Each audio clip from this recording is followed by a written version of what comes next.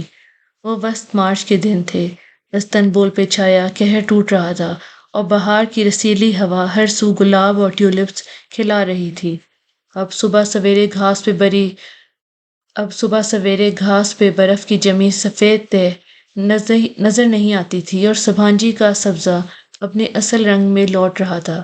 ایسے ہی ایک دن ان دونوں نے ٹاپ کپی پیلس میوزیم جانے کا پروگرام بنایا، مگر اسی وقت ہالے آ گئی۔ اس کے پاس کوئی دوسرا پروگرام تھا۔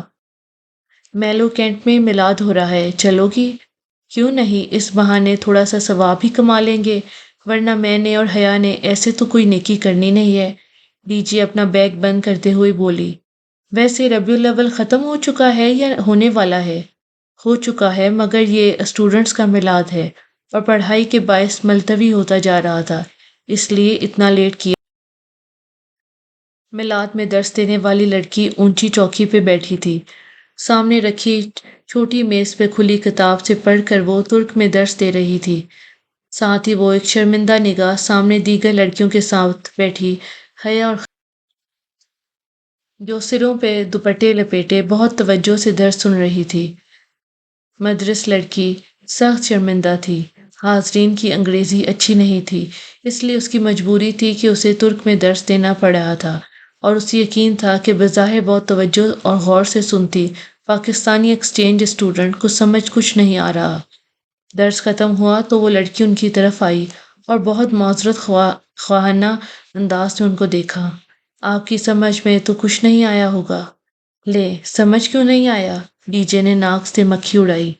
پہلے آپ نے حجر اسود کو چادر پہ رکھنے والے واقعہ بتایا، پھر غار حرا، وحی، مسلمانوں کی ابتدائی تکالیف، حضرت ابو بکر صدیق رضی اللہ عنہ، ابو جہل بنی ہشام کی گستاخیاں، حضرت عمر رضی اللہ تعالیٰ عنہ کا قبول اسلام، ہجرت مدینہ، پھر غزوہ بدر۔ لڑکی نے بے یقینی سے پلکیں جھپکائی۔ آپ کو ترک آتی ہے؟ ترک نہیں آتی، مگر اپنی ہسٹری ساری سمجھ آتی ہے، وہ جواباً ہنس کر بولی۔ ترک اردو جیسی ہی لگتی ہے، اور واقعتاً وہ صحابہ کرام رضی اللہ تعالیٰ عنہ کے اسماء کے بارے۔ شکریہ شکریہ، وہ اتنی خوش ہوئی کہ اس کا چہرہ گلابی پڑ گیا۔ میلاد ختم ہوا تو ہالے کی امی کا فون آ گیا۔ انہیں کوئی ضروری کام تھا، سو ہالے نے ان کے ساتھ آگے جانے سے معذرت کر لی۔ اب انہیں ٹاپ کپی پیلس اکیلے جانا تھا۔ بس وہ ٹاکسم اسکوائر پہ بس سے اتری تو حیا نے اسے تسلی دی۔ ڈی جے ہنس دی۔ پھر بھی تیسرے کو ساتھ لینے میں کیا حرج ہے؟ وہ استقلال اسٹریٹ کی جانب مڑی تو قدم خود بخود برگر کنگ کی جانب اٹھنے لگے۔ وہ چلے گا ہمارے ساتھ؟ اس روز کتنا غصہ کیا تھا اس نے، یاد ہے؟ وہ اس کے لیے کہ تمہیں ڈھونڈتے ہوئے وہ بہت فکر مند اور پریشان ہو گیا تھا، مگر اب تھوڑا سا۔ استقلال اسٹریٹ ویسے ہی رش سے بھری تھی۔ وہ دونوں بازو میں بازو ڈالے تیز تیز چل رہی تھی۔ یہ ان کی دوستی کی علامت ہرگز نہیں تھی، بلکہ اسٹریٹ کی جیب کتروں سے بچاؤ کے لیے وہ اپنے ملے ہوئے کندھوں سے پرس لٹکاتی تھی تاکہ چھینے نہ جا سکیں۔ حیا تو اس واقعے کے بعد بہت محتاط ہو گئی تھی۔ اب بھی اس نے اپنے سفید کوٹ کے اوپر پرس یوں ڈال رکھا تھا کہ بائیں کندھے سے اسٹرپ گزار کر دائیں پہلو سے پرس لٹک رہا تھا۔ بال کھلے تھے اور دوپٹہ گردن کی طرف لپٹا تھا۔ ڈی جے نے بھی اسی طرح شلوار قمیض پہ سیاہ لمبا کوٹ پہن رکھا تھا۔ اشتہزاء انگیز سی مہک سارے ماحول میں پھیل رہی تھی۔ وہ دونوں آگے پیچھے چلتے ہوئے کچن کی طرف کھلتے دروازے کی طرف آئی۔ سامنے طویل سا کچن تھا۔ ادھر ادھر ایپرن اور ٹوپیاں پہنے دو چار افراد آ جا رہے تھے۔ ایک سلیب کے ساتھ وہ بھی کھڑا تھا۔ جینز اور شرٹ پہ سفید ایپرن پہنے، ہاتھ میں بڑا ٹوکا لیے وہ کٹنگ بورڈ پہ رکھے گوشت سے بڑے بڑے ٹکڑوں کو کھٹا کھٹ کاٹ رہا تھا۔ گڈ مارننگ مینیجر، دونوں نے چوکھٹ پہ کھڑے ہو کر بآواز بلند پکارا تو اس کا تیزی سے چلتا ہاتھ رکا۔ اس نے گردن اٹھا کر انہیں دیکھا، پھر سر سے پاؤں تک ان کا جائزہ لیا۔ دونوں جاگرس پہنے، پھولے ہوئے ہینڈ بیگز اٹھائے ہوئے تھی۔ حیا کے ہاتھ میں کیا ہوا استنبول کا نقشہ تھا اور ڈی جے کے ہاتھ میں گائیڈ بکس۔ Good morning. وہ واپس گوشت کی طرف متوجہ ہوا اور دوسرے ہاتھ میں ایک چھوٹی سی اسٹینڈ پہ لگی تختی اٹھا کر سامنے کاؤنٹر پہ پٹک کر رکھی۔ اس پر لکھا تھا "I am busy, do not disturb". پھر حیا وہیں چوکھٹ کے ساتھ ٹیک لگائے بازو سینے پہ لپیٹ زیر لب مسکراتے ہوئے اسے دیکھنے لگی، جبکہ ڈی جے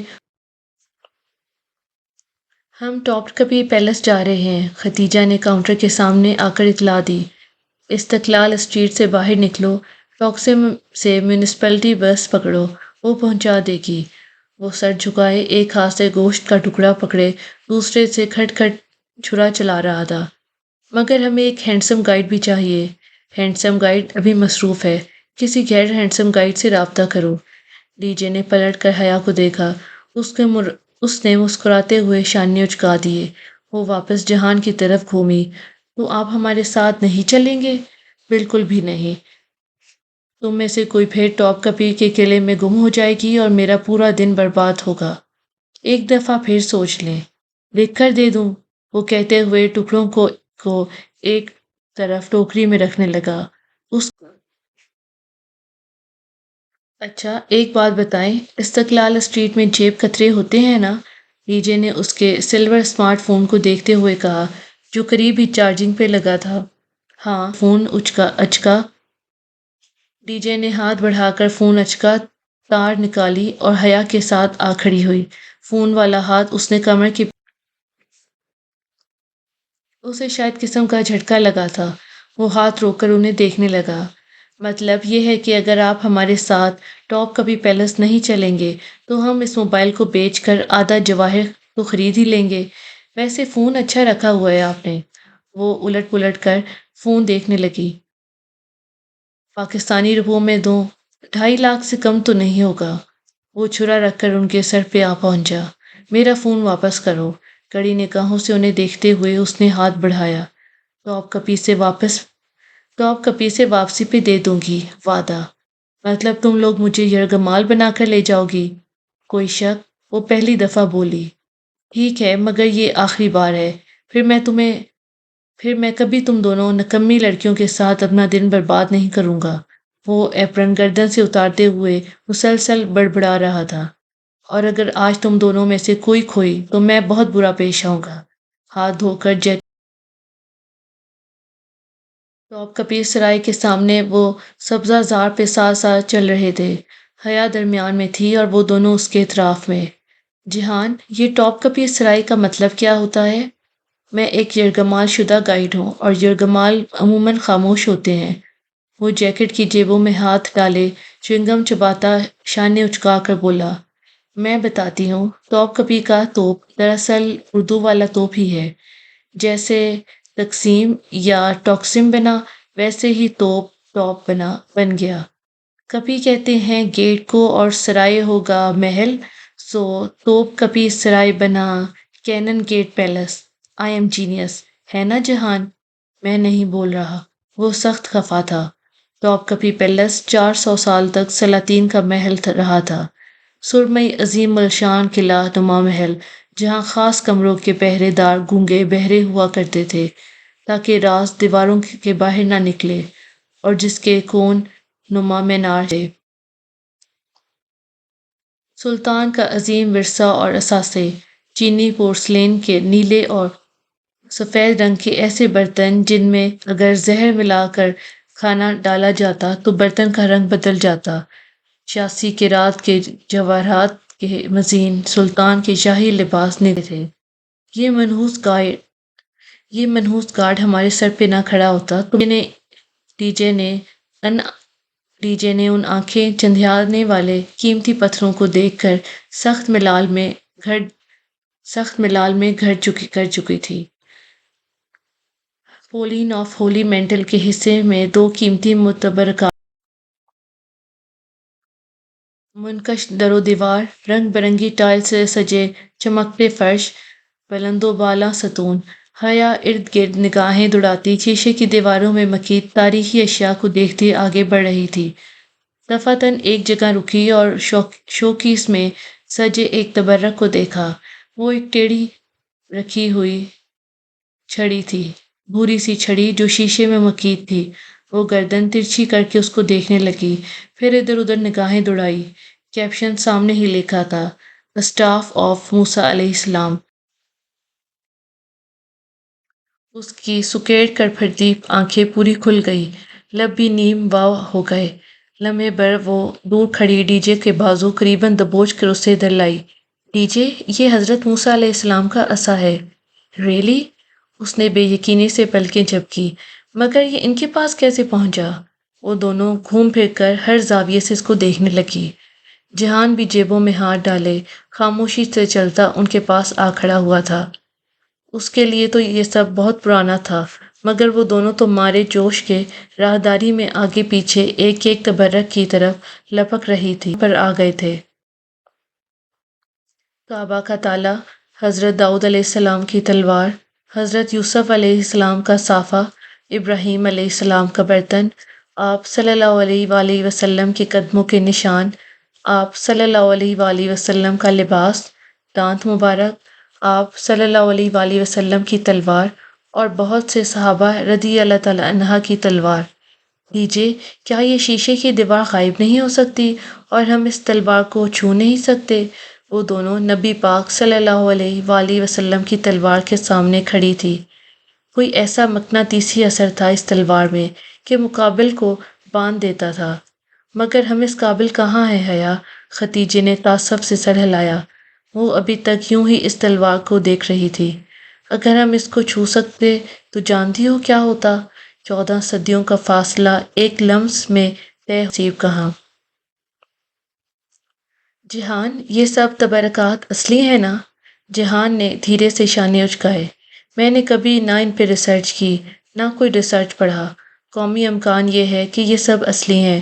کہنے والے کہتے ہیں تو ہیں کہنے والے کہتے تو ہیں کہ مسلمانوں کے ریلیکس تبرکات بھی اتنے ہی نقلی ہیں جتنے عیسائیوں کے، مگر اللہ بہتر جانتا ہے۔ یہ اصلی ہیں، میرا دل گواہی دے رہا ہے کہ یہ سب ہم ہی تو چلائی گئی تھی۔ تحریک خلافت انہی متبرکات اور مقامات مقدمہ کے تحفظ کے لیے تو چلائی گئی تھی۔" ڈی جے کو معاشرتی علوم کا بھولا بسرا سبق یاد آ گیا۔ ٹاپ کپی پیلس میں خوب گھوم پھر کر جب وہ باہر نکلی تو جہان نے اپنا موبائل واپس مانگا۔ "یہ لیں، کیا یاد کریں گے اور فکر نہ ہے۔ سیکیورٹی لاک، کوئی پاس ورڈ ہوتا تو میں کھولنے کی ضرور کوشش کرتی، مگر آپ نے تو فنگر پرنٹ انٹری لگا رکھی ہے۔" ڈی جے کے ہاتھ سے فون لیتے ہوئے وہ مسکرایا تھا۔ ٹاپ کپی کے ساتھ ایک ریسٹورنٹ سے جہان نے ان کو بہت اچھا سا کھانا کھلایا اور کھانے کے دوران ہی ختیجہ سر درد کی شکایت کرنے لگی۔ جب تک کھانا ختم ہوا وہ بہت پسماندہ سی لگنے لگی تھی۔ اس کا سر ایک دم ہی درد سے پھٹنے لگا تھا۔ "میرا خیال ہے میں واپس ڈارم میں جا کر ریسٹ کروں، تم لوگ اکیلے گھومو پھر رہی تھی۔" سو انہوں نے اسے جانے دیا۔ وہ چلے طرف آ گئے۔ وہاں ایک وسیع و عریض سفید سنگ مرمر کے چمکتے فرش والا برآمدہ تھا جسے سفید ستونوں نے تھام رکھا تھا۔ برآمدے کے آگے فاصلے فاصلے پہ چوکور چبوترے سے بنے تھے جن کے سامنے ٹیرس کی طرح چند گز چوڑا کھلا احاطہ تھا۔ دیکھو تو نیچے بہتا وہاں کھڑے ہو کر منڈیر پہ کوہنیاں رکھ کر دیکھو تو نیچے بہتا مرمر کا جھاگ اڑاتا سمندر دکھائی دیتا تھا۔ وہ جگہ اتنی خوبصورت تھی کہ دل چاہتا انسان صدیوں وہاں بیٹھا سمندر دیکھتا رہے۔ "تھک گئے ہو؟" وہ دونوں ستون کے ساتھ ٹیک لگائے چبوترے کے کنارے پہ بیٹھے تھے جب حیا نے پوچھا۔ اسے جہان تھکا تھکا لگ رہا تھا۔ "نہیں، میں ٹھیک ہوں، ذرا سا بخار ہے شاید۔" اس نے خود ہی اپنا ماتھا چھوا، پھر اسباب میں سر ہلاتے ہوئے گولیوں کی ڈبی نکالی۔ ڈھکن کھول کر ڈبی ہتھیلی پر الٹی، 2 گولیاں علیحدہ کی اور ڈبی بند کرتے ہوئے دونوں گولیاں منہ میں ڈالی، پھر نکل گیا۔ "میرے پاس پانی تھا۔" وہ اپنا پرس کھنگالنے لگی لیکن تب تک وہ نکل چکا تھا۔ تم ٹھیک ہو؟ وہ تشویش سے اس کا چہرہ دیکھ رہی تھی۔ صبح ریسٹورنٹ سے نکلتے ہوئے اسے یوں ہی لگا تھا، سرخ پڑتی آنکھیں اور نڈھال سا چہرہ۔ بس میں نے دیکھ لیا سمندر، اب واپس چلتے ہیں، تمہیں جا کر ریسٹ کرنا چاہیے۔ گھر جاتے جاتے گھنٹہ لگ جائے گا، میں نے ابھی دوائی لی ہے، اس کا اثر ہونے میں ذرا وقت لگے گا، ابھی یہیں بیٹھتے ہیں، وہ نفی میں سر ہلاتے کہہ رہا تھا۔ چند لمحے خاموشی سے بیت گئے، ان چبوتروں پہ دور دور تک ٹولیوں کی صورت میں سیاح بیٹھے نظر آ رہے تھے۔ بہت سے لوگ آگے منڈیر کے ساتھ کھڑے ہوئے سمندر کو دیکھ رہے تھے۔ میں تھوڑی دیر یہاں لیٹ جاؤں، تم اکیلی بور تو نہیں ہوگی؟ ابھی میں واپس نہیں جانا چاہتا، میری لینڈ لیڈی شاید آ جائے جھگڑا کرنے میں، فی الحال اس کا سامنا نہیں کرنا چاہتا۔ نہیں نہیں، تم لیٹ جاؤ، یہ شال لے لو۔ اس نے بیگ سے شال نکال کر اسے تھمائی۔ وہاں ٹھنڈی ہوا بہت تیز تھی۔ یہ شال وہ اور ڈی جے بطور پکنک میٹ کے استعمال کرتی تھی۔ تھینکس۔ وہ ستون کے ساتھ فرش پہ لیٹ گیا، آنکھوں پہ بازو رکھے وہ گردن تک شال کمبل کی طرح ڈالے۔ کب سو گیا اسے پتا نہیں، بہت سردی لگ رہی تھی۔ وہ اس سے ایک زینہ نیچے آ بیٹھی تھی۔ ہر چند لمحے بعد وہ گردن موڑ کر اوپر لیٹے جہان کو دیکھ لیتی تھی۔ وہ